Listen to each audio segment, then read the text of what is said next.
नमस्कार. अंतरंगातील मनोगतमध्ये आपणा सर्वांचं स्वागत.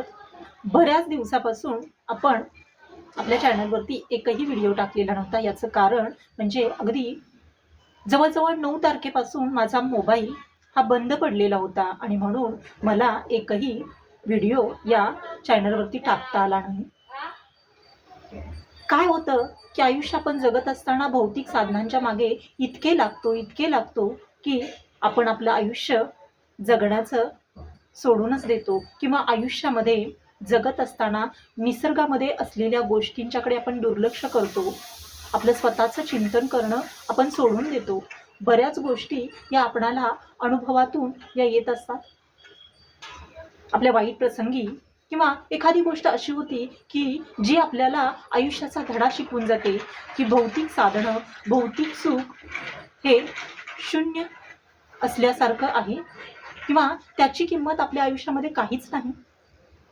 खरं तर हा मोबाईल बंद पडल्यानंतर जवळजवळ 4 पुस्तके माझ्या वाचण्यात आली आणि या 4 पुस्तकांनी माझं आयुष्यच बदलून टाकलं. निसर्गाकडे पाहण्याचा दृष्टिकोन बदलला. स्वतःचं आत्मचिंतन करताना आपल्यामध्ये कोणकोणत्या गोष्टी कमी आहेत किंवा कोणकोणत्या गोष्टींची अजूनही गरज आहे याचा मी विचार करू लागले. आयुष्यामध्ये अशा घटना या घडत असतात किंवा येत असतात की ज्यानं आपलं आयुष्य आपणाला आपलं जीवन जगण्याचा मार्ग दाखवते आणि त्यानुसार आपण चालायला लागतो.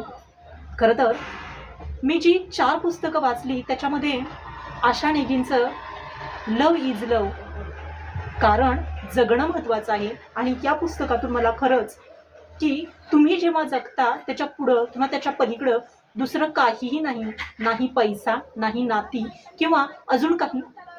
प्रत्येक माणसाला जगणं हे किती महत्त्वाचं असतं हे एखाद्याला दवाखान्यात गेलेल्या रोग्याला पाहिल्यावरती किंवा एखाद्याच्या आयुष्यामध्ये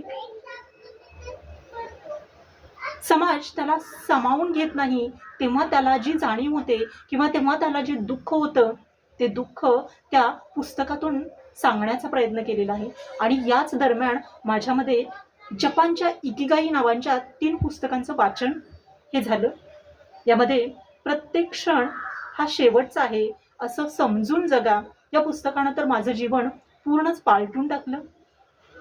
याच्याही पलीकडे खरं तर प्रत्येक गोष्टी हा मोबाईलच काय, प्रत्येक गोष्ट ही क्षणभंगूर आहे.